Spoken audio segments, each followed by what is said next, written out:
Alrighty guys, both in walleye fishing in general and up here on Lake of the Woods, something you hear a lot is a technique called dead sticking. I'm going to break down exactly what it is and a couple ways to do it.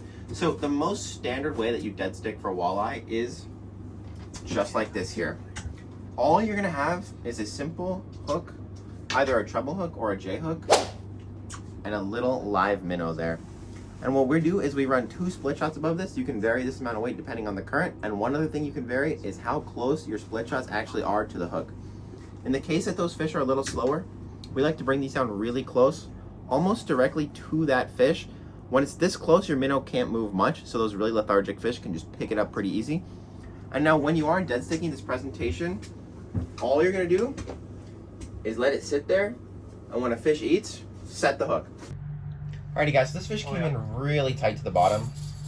And when we see fish like that, we generally think that it's probably a sauger. Now, if you remember that fish earlier came in a little higher, that was a walleye. If using traditional sonar, you'll notice that those fish pretty much are always coming off the bottom. Those are sauger, but I could be wrong. That's just my prediction. We have almost 30 inches of ice. Well, that's a nice walleye. I guess I was wrong. Wow. Okay, so the standard dead stick is very effective, but sometimes fish don't want to pick that up, so we got some other options. This personally is one of my favorites, and I think this has been producing most of the fish this trip on the dead stick. What we have here is a small Castmaster. Now this glows. What we've done is upgraded that treble hook on there, and then we just tip it with a whole live fathead.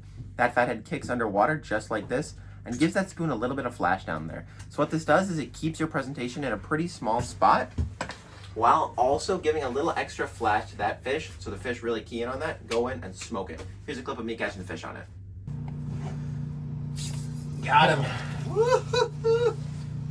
Man, I love setting the hook on this. This is that Elliott rod I showed you guys earlier. These things are nice. They do handle the head shakes and like the bigger fish well. This isn't a giant, but it does just, it feels nice. It's got a nice bend.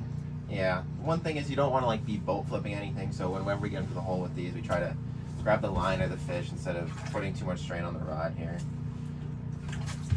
Decent guy. It's not a bad guy there. It's probably about a 14.5-inch walleye. That's on the dead stick spoon. So the 2 I've shown you so far have been pretty standard as far as dead sticking. Now we're getting a little bit out there.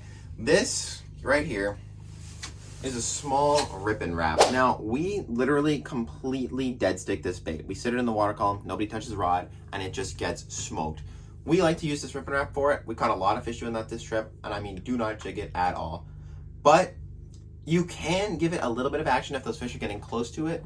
And it also, you can use kind of any smaller bait like this or any presentation you want. And like I said, we literally do not even tip this with anything. We just sit it in the hole, a couple feet off bottom, or even in the middle of the column, and it gets crushed. Nice. That's what we got on there. That the rip and wrap? Semen fish. Yeah. That little micro rip and wrap has really been doing wonders.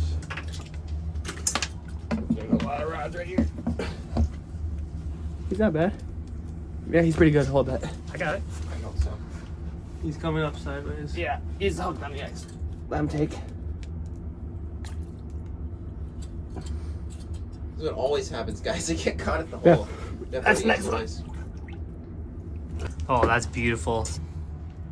Absolutely destroyed that bait. All right, this wouldn't be a real dead stick video without an honorable mention to the classic slip bobber. Now, this method has been used for folks for many, many years, but we have found that honestly, it's just not as good as what we do, which is no bobber at all. If you do like a bobber, there are some use cases for it, like if you don't have live scope or if you're not paying as much attention to your rod tips. But because we do have that, we don't care as much about having the bobber. So what we do have here is this is the Elliott rod, and it gives you a really soft tip. See that demo from Alex there? Now, this tip, the fish feels almost nothing. So it gives you an equivalent performance to kind of a slip bobber where the idea is the fish can take your minnow and start swimming off with it without really feeling too much weight. And like I said, we can rock this bobber on any of the setups that I showed you guys earlier. So the spoon, the regular dead stick, the LED light, they're all gonna work with the bobber, but personally, we don't like it. So if that's your cup of tea, try it out. It'll work with any of these setups, but we don't use them. Okay, and lastly, for our dead stick setup, we have an LED flashing light. So let me get this going for you guys so you can see. It flashes 3 different colors, red, green, white. And then you do a 6-inch leader to a size 8 treble hook. I found that size 8 is pretty much the optimal size you want to do up here on Lake of the Woods. You can use fatheads, you can use shiners, both work really well. My personal preference would be like a nice size shiner for walleye. And then again, just remember your split shots can go up and down depending on the aggression of the walleye. Down for slower lethargic and up for active fish. So here's that LED setup that I was telling you guys about. So these lures are like definitely the first time I heard about them was this season. They're kind of all the rage. We're trying them. I'm really liking it so far. Let me know if you guys have any questions about dead sticking or just general fishing up here at Lake of the Woods. And if you do want to see some more fishing and us just catching a lot of fish and having a good time up here, check out the Lake of the Woods 2025 ice fishing playlist. We have a bunch of cool videos coming out soon, and we catch a ton of giant fish, both on dead sticks and jigging. If you like content like this, subscribe for more, and we'll see you guys next time.